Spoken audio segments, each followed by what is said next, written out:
Welcome to Pandas Nightmares. Today you will hear some stories from people who has never shared their story before, in fear of not being believed. If you do like my content, do like and subscribe as it will help me grow. Thank you so much for watching, and now let's get started. Story 1. My girlfriend told me a story not so long ago that she didn't want to tell me, so she thought I wouldn't believe her. I don't know why she'd think that though, so I definitely believe her. We've been together 18 years. Anyways, she was sitting in her living room watching TV by herself, and all of a sudden felt a presence, so looked over to her side and saw a man sitting there on a sofa with his feet up on one them little box type things, don't remember their name, and wearing a bowler type hat. My girlfriend doesn't own one of them box things, and he wasn't sitting on a sofa. Furniture also appeared in her living room. He looked over to her and noticed my girlfriend sitting there too. And just as they both noticed each other and did a weird smile as they both kind of realized he was gone. It was really weird. She said it seemed like he was from a different time. Maybe he lived in her house before her at some point. He definitely seemed like he was from the past, not future, from the clothes, etc. Didn't seem like a ghost though, more like a time slip kind of thing, where for a split moment, she and he were able to see each other as time broke and glitched out for a moment, allowing two different times to intersect. They even interacted and smiled at each other. I think this phenomena is quite possibly responsible for a lot of potential ghost sightings too, to be honest.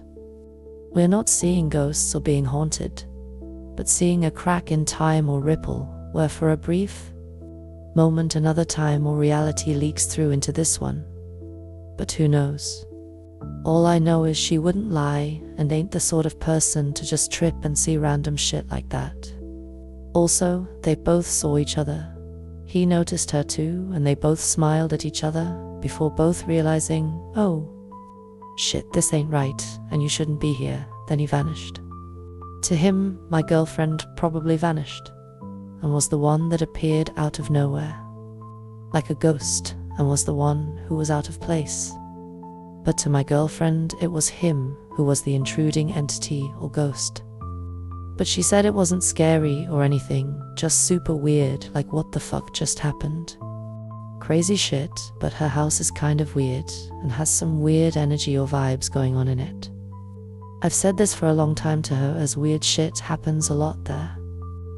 It's also the only place I've ever experienced sleep paralysis, ever and never before in my life. Strange little bungalow. Story 2. Was literally having this talk over the weekend while having a whiskey with my partner and friend. I showed them a video of a guy talking about an experience where he thought his grandma's house was haunted because at the age of 7, he saw a shadow figure standing in the end room. Was a distinct room due to it being filled with porcelain dolls. As he was going toilet, freaked out and decided he wasn't going toilet until the morning. Cut to one day, guy is mid-20s, and one of his cousins is visiting his place. They didn't talk about it, but it was one of his cousins that used to stay at their grandmother's most times he was there, and it made him think of it. That night, when he went to bed, he said he had a very vivid dream where he woke up standing in the doll room. When he heard a door open down the hall and walked to the doorway to look. That's when he saw his 7-year-old self walk out of the other room, take few steps, look at him, and run back to the room, slamming the door shut behind him. He realized he might have been his own ghost, and the reason he actually believed in them to begin with. It was his only ghost encounter, and he is pretty sure he asked to project it. Story 3. My daughter had been in a coma for months, with some in-depth neurological trauma. After waking up and being medically cleared, we were moved to inpatient rehab that provided separate housing for parents of patients. She was 17 months old, and I stayed inside of the rehab facility as often as I could with her, sleeping on chairs, etc., when staff allowed it. There was one charge nurse in particular that didn't allow parents to stay, so I had to walk to the parent housing and sleep there for the evening. It was a much older, dorm-style, open bunk room with probably 12 beds. I was the only parent who had stayed that evening. I was poor, and most other parents could afford hotels. It was 3 a.m., and I woke up to noise in the area around me, an eerie scratching sound, but it was all around me. Above me, below me, in front of me, extremely hard to pinpoint. The only light was coming in from the street light outside, illuminating the ground in front of the windows over the end of the beds. Directly in front of my bed, a small figure stood up. It was a small girl, dark hair, and extremely frail looking. I remember knowing that at that moment, she was not real or alive. You could just tell. There was no moment where I thought she was a patient that had wandered up. It's a locked facility anyway. There was absolutely no confusion that I was looking at a living, breathing child. She stared at me for what seemed like hours, and I couldn't speak. She put her little hand on the rail at the end of my bed, and then poof, gone. In front of my eyes, she disappeared. I was not asleep. I was a smoker in those days and immediately went out into the smokers area and had a puff. I initially had written it off as my mind being overstressed, but I mentioned it to a day nurse that I had developed a friendship with, and she told me I was not the first parent to relay this story. In fact, she described the little girl to me without me mentioning features at all. That was almost 20 years ago, and I can vividly remember it. Story 4. I was driving home from a friend's house when I was 17. It was mid-July, hot as absolute hell, hazy, and there was no breeze to help. I was about 2 miles from my home on a dirt road. I was driving slow because my windshield was foggy, no AC, and the deer were a problem because the bugs were driving them out of the woods. A white, wispy figure crossed the road about 50 feet in front of me. I stopped because whatever it was, I didn't want to hit it. I looked at it, not sure what it was. Then it looked back at me. Once I saw it had eyes, and it wasn't a solid thing, it freaked me out pretty bad. It just dissipated like cigarette smoke. I'm telling myself it was just fog or whatever, but I knew it was more. I was freaked out. Normally, I would have just gone downstairs to my room when I got home. My dad was an insomniac and slept when he could in the recliner in the living room. I wouldn't want to disturb him. Insomnia is awful. I went up there to see if he was awake because I wanted to tell him what I saw. I could peek in there, and if he was awake, I'd tell him. I didn't see him in the recliner, so I looked around the corner. He was face down on the floor. I called an ambulance, and they took him. He had a major heart attack. 100% he would have died if I wouldn't have went upstairs to tell him about the figure in the road. Story 5. This is going to be vague, so I don't dox myself. I hope it's still worthwhile. I don't share it, but I feel I can with the anonymity of the internet. I was in my late 20s, early 60s now, and not happy with what I was doing for work. I had vague thoughts of perhaps going back to school and trying something different. One night, when I was asleep, God spoke to me in a dream. It was absolutely, utterly terrifying. I was before his throne, and all I could do was throw myself flat on what seemed to be a marble floor. He seemed to be a brilliant light and a voice that spoke straight into my head. He said, "I'm going to show you something. You need to stand up." I kept trying, but throwing myself back down on the floor again in fear. Finally, he got me to stand. He had changed form and now appeared as a human, albeit one with a blue glow around him. He showed me something and said this is it. Then he loomed enormous in size, picked me up in the palm of his hand, and blew on me. Sort of like the way a kid blows a dandelion clock. I felt myself flying through the air, and then I hit the mattress. Hard. Really hard. Now first, I did go to Sunday school as a kid just to learn what Christianity was about, but I wasn't raised in a religious household. Secondly, He said unequivocally that every single human being was his child, and he talked to all of us in different ways according to what he knew we'd be most likely to heed. I just happened to be on the most likely to listen via dream list. He didn't mention any particular religion. He was just himself, the supreme being. We've all had the experience of falling asleep and then dreaming we're falling or something like that. We know that awakening jolt. This was much stronger than that. I'm not saying I was levitated above the mattress, but I tried and tried to recapture the strength of how hard I had hit the mattress and couldn't figure it out. Did I leap like a breaching whale or a salmon in my sleep? It's a mystery to me. Now, here's the weirdest part, where I'll be vague. He visually showed me something very, very specific, which I took in the most broad sense possible.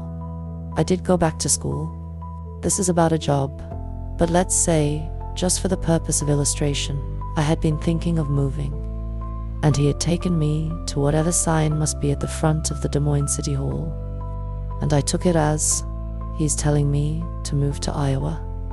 So I moved to Iowa in terms of what the next step was. Quitting work, going back to school to learn about moving to Iowa. I did move to Iowa, but not Des Moines. I learned about Iowa. Then another job opportunity opened up. Then while I was there, somebody suggested I look at moving to Des Moines because something specific to Des Moines was vacant. I moved to Des Moines, and then I heard about another job being vacant. And now I work in the Des Moines City Hall, right where he showed me. Again, this is just for the purpose of illustration, nothing to do with moving to Iowa.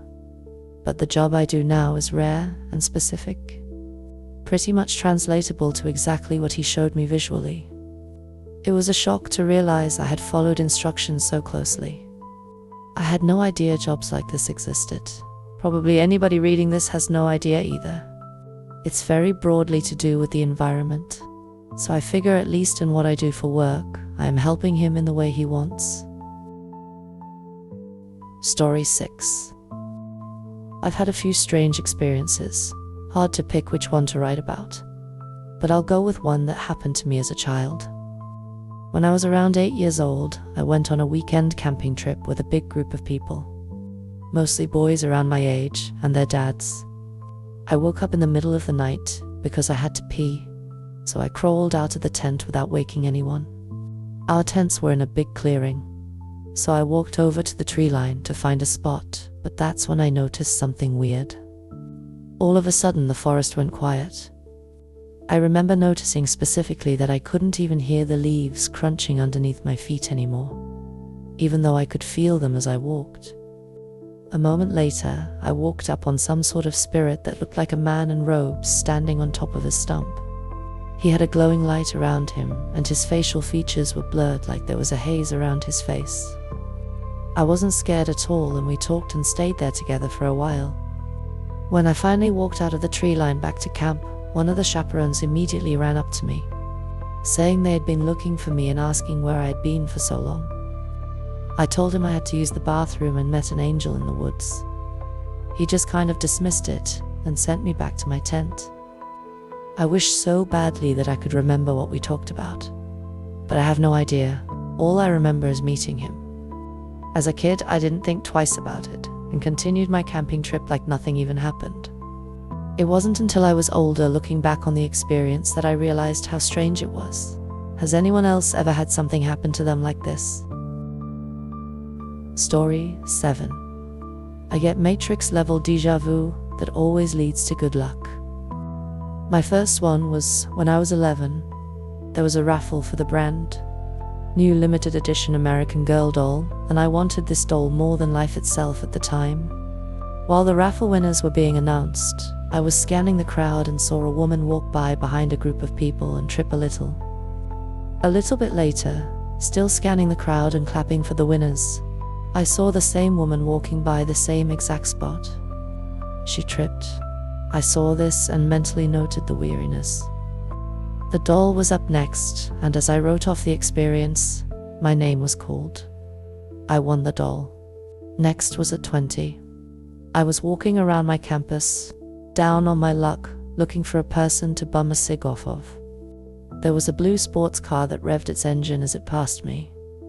I noticed my shoe was untied and went to fix it. When I stood back up, the car went by again, revving the engine. There was no way the car could loop the whole road to get back to me in the time it took me to tie my shoe. I stood there dumbfounded for a little bit, but carried on my way. I found $20 on the sidewalk, not far from where this occurred. I was able to buy cigarettes instead of bumming for a while. The last was at 29. I was on my porch smoking when my downstairs neighbors came out with their dog. The dog ran over to the patch of flowers, took a whiz, and followed their owner into the truck, parked out front, and they drove off. My next smoke break, the neighbor and dog came out. Dog whizzed on the flowers and jumped into the truck.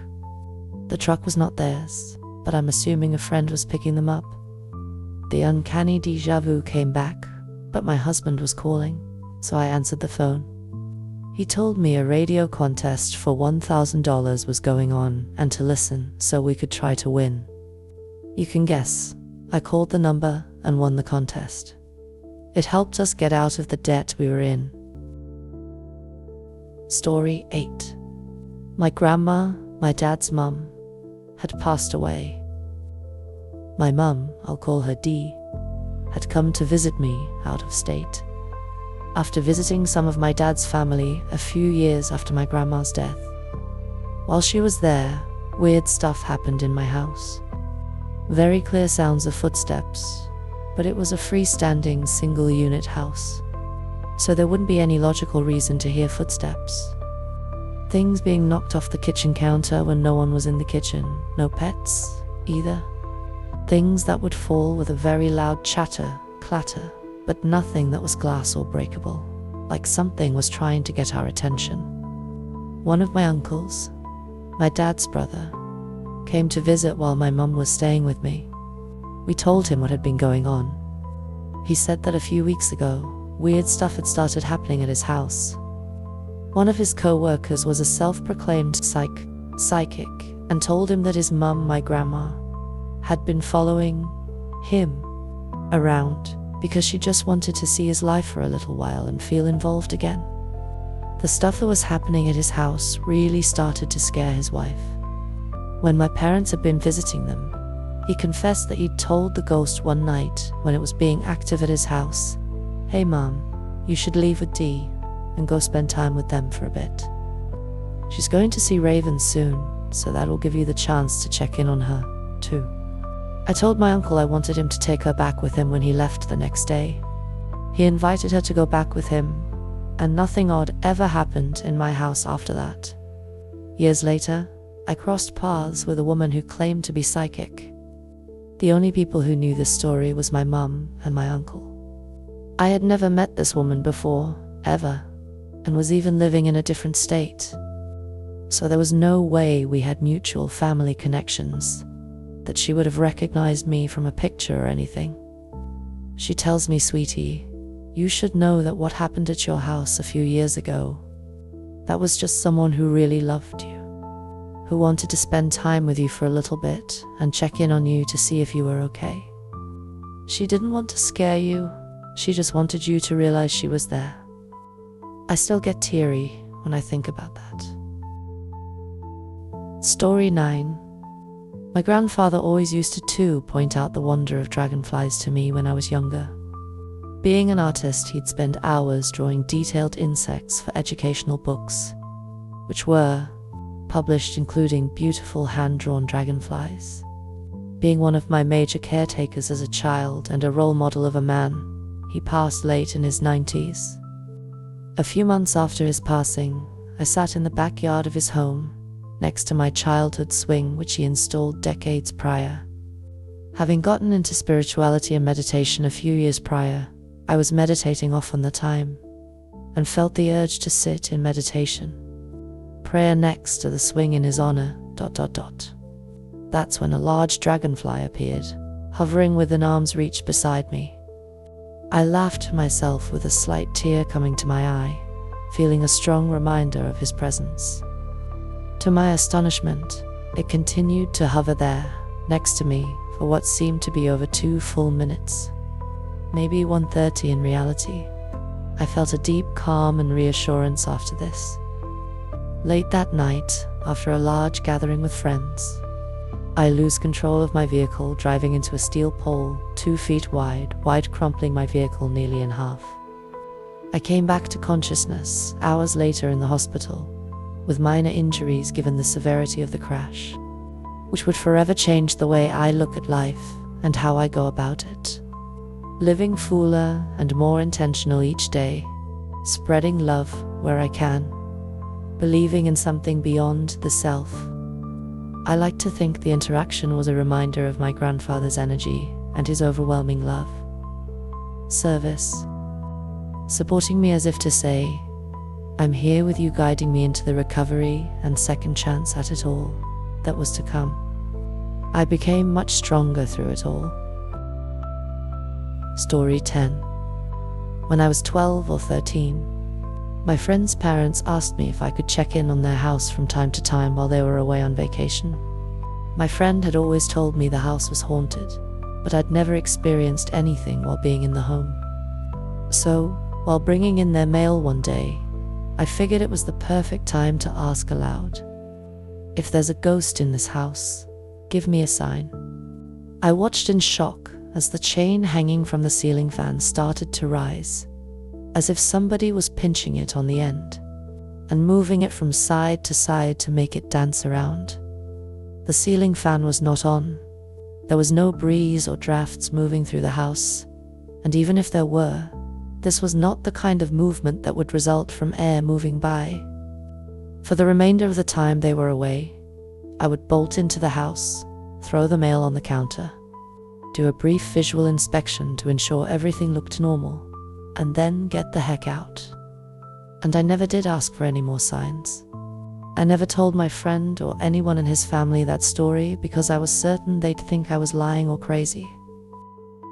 That is all for today. If you have enjoyed this video, do like and subscribe. I post 4 to 5 times a week or more, so if you like listening to stories while you work, I got you.